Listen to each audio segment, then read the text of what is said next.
Hello everyone, this is Deepank Ahari. I am an assistant professor of English literature.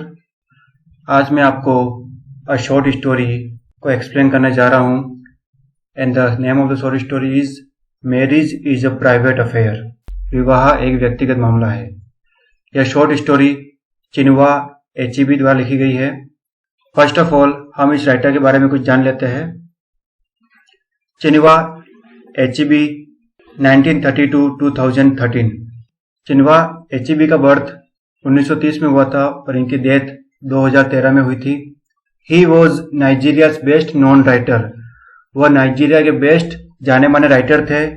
He was perhaps the most distinguished writer of fiction from Africa. वह शायद Africa में जितने भी writers हुए हैं उसमें जो फिक्शन जो राइटर्स है उन सभी राइटर्स में से सर्वाधिक उत्कृष्ट जो है राइटर थे, उपन्यासकार थे, नॉवेलिस्ट है। इन्होंने बहुत सारी शॉर्ट स्टोरीज भी लिखी है। उन शॉर्ट स्टोरीज में से marriage is a private affair बहुत पॉपुलर है, बहुत फेमस शॉर्ट स्टोरी है। Alright, so let's begin this. So marriage is a private affair एक शॉर्ट स्टोरी है और इसमें कुछ कैरेक्टर्स है जो इम्पोर्टेंट है। फर्स्ट ऑफ ऑल हम उन कैरेक्टर्स के बारे में जान लेते हैं। नीने अ यंग वुमन। सो इस शॉर्ट स्टोरी में एक कैरेक्टर है, अ यंग वुमन है जिसका नाम है नीने। नेमेका अ यंग मैन इबो ट्राइब।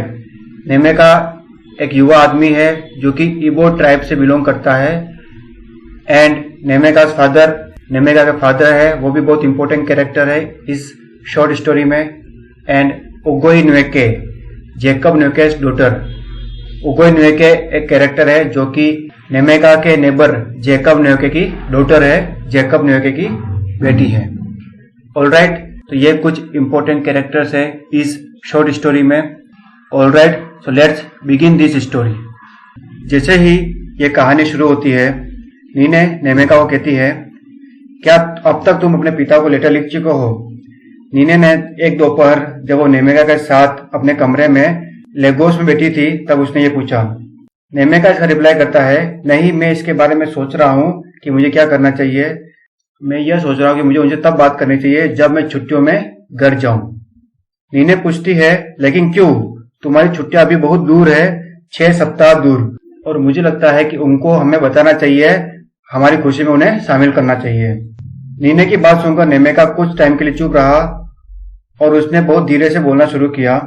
नेमेका बहुत धीरे से बोलता है कि काश मुझे ये बिलीव होता, काश मुझे ये ट्रस्ट होता कि हमारे दोनों की जो बात है वो उनके लिए खुशी की बात है। नीने ने थोड़ा एक सरप्राइज से उत्तर दिया, ऐसा ही होना चाहिए, ऐसा क्यों नहीं होना चाहिए, आखिर वो तुम्हारे फादर है। नेमेका बोलता है, नीने, तुम अपनी लाइफ टाइम जो है लेगोस में रही हो और लेगोस एक सिटी है और तुम देश के दूर के इलाकों में रहने वाले लोगों के बारे में बहुत कम जानती हो और तुम्हें ये नहीं पता है कि देश के दूर दूर में लोग कैसे होते हैं। नीने इसका रिप्लाई करती है और कहती है, यही बात है जो हमेशा तुम मुझे कहते रहते हो, लेकिन मुझे विश्वास नहीं होता कि पूरी दुनिया में लोग इतने भिन्न भिन्न भी होते होंगे। जब उनके बेटे या जब उनकी बेटी शादी करने जाते हैं तो वो दुखी होते हो।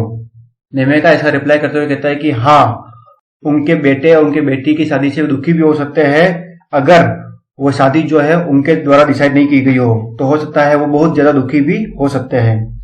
और तुम्हारे मामले में और तुम्हारे और मेरे मामले में यह तो और भी खराब कंडीशन है क्योंकि तुम जो हो वो इबो टाइप की नहीं हो।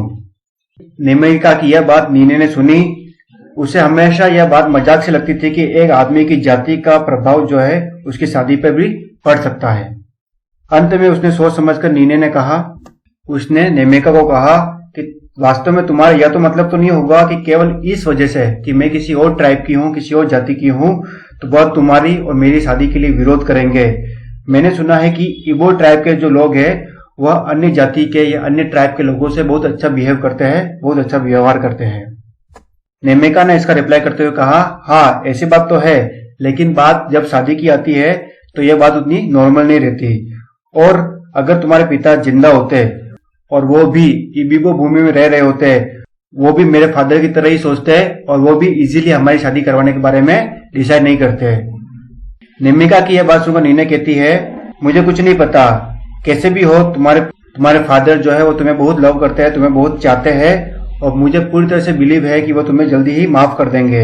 इसलिए एक अच्छे लड़के की तरफ उन्हें एक अच्छा सा लेटर लिखो और उन्हें अपने बारे में सब कुछ बता दो।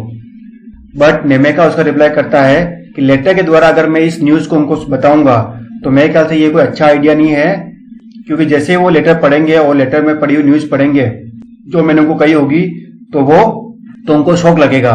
इसलिए मैंने डिसाइड कर लिया है कि जब भी मैं घर जाऊंगा छुट्टियों में तब मैं उनको पूरी तरह से डिटेल में समझा दूंगा। नीने इसका रिप्लाई करते हुए कहती है, ठीक है, तुम्हें जैसा अच्छा लगे तुम करो, क्योंकि तुम अपने फादर को बहुत ज्यादा अच्छी तरह से जानते हो, मुझसे भी कहीं बेटर जानते हो। नेमेका जब शाम को अपने घर गया तो उसने बहुत सोचा कि कैसे मेरे फादर के जो भी ऑपोजिशंस है, जो भी विरोध के लिए बातें हैं, उनको जीतने के लिए उसने कई बातों के बारे में सोचा, कई तरीके के बारे में सोचा जिससे कि वो अपने फादर को मना सके, और स्पेशली उस तरीके से जबकि वह उसके लिए एक लड़की सेलेक्ट कर चुके थे। उसके फादर ने, नेमेका के फादर ने नेमेका को एक लेटर लिखा था, लेकिन उस लेटर के बारे में नेमेका ने नीने को नहीं बताया था। जब वो घर पहुंचा तो उसने फिर से उस लेटर को पढ़ा और जैसे उस लेटर को पढ़ने गया तो वो अपने आप को हंसने से रोक नहीं पाया। उसने अपने स्कूल टाइम में उगोई न्यूएके को अच्छी तरह से याद किया जो कि सभी लड़कों को पीटती थी, और उस लड़की उगोई ने नेमेका को भी बहुत बार पीटा था। वो बिल्कुल पढ़ाई नहीं करती थी और वो पढ़ने में बिल्कुल ही कमजोर थी। नेमेका के फादर ने उस लेटर में लिखा था कि मैंने एक लड़की उगोई न्यूएके जो कि हमारे पड़ोसी, हमारे नेबर जैकब न्यूएके की डॉटर है, उसको तुम्हारे लिए सेलेक्ट कर दिया है शादी के लिए, उसको तुम्हारे लिए सेलेक्ट किया है और वो बहुत ही अप्रोप्रिएट गर्ल है तुमसे शादी करने के लिए। वो बहुत ही अच्छी क्रिश्चियन है और जब कुछ ईयर्स पहले उसने अपनी पढ़ाई रोक दी थी तो उसके फादर ने उसे पेस्टर के मकान में, एक पादरी के मकान में भेजा जहाँ पे उसे पूरी तरह से ट्रेनिंग दी गई कि एक अच्छी वाइफ कैसे बन सकते हैं। तो उसने वहां रहकर एक अच्छी वाइफ बनने के लिए ट्रेनिंग ले रखी है। नेमेका के फादर आगे लिखते हैं कि उसके संडे स्कूल के टीचर जो है वो मुझे बता चुके हैं कि वह बाइबल जो है बहुत ही फ्लुएंटली पढ़ती है, और मुझे उम्मीद है कि जब भी तुम दिसंबर में घर आओगे तब हम इस बारे में डिस्कस करेंगे। यह सब कुछ उस लेटर में उसके फादर, नेमेका के फादर ने लिखा होता है। कुछ सप्ताह बाद नेमेका जो है लेगोस से अपने गांव लौट गया होता है और नेमेका अपने फादर के साथ कैसिया पेड़ के नीचे बैठा होता है। उसके फादर मोस्टली टाइम उसी जगह बैठते थे जहाँ पर उन्हें शांति मिलती थी, और उसके फादर उसी जगह पर बाइबल पढ़ने जाते थे जब सनसेट हो जाता था और ठंडी हवाएं चलती थी।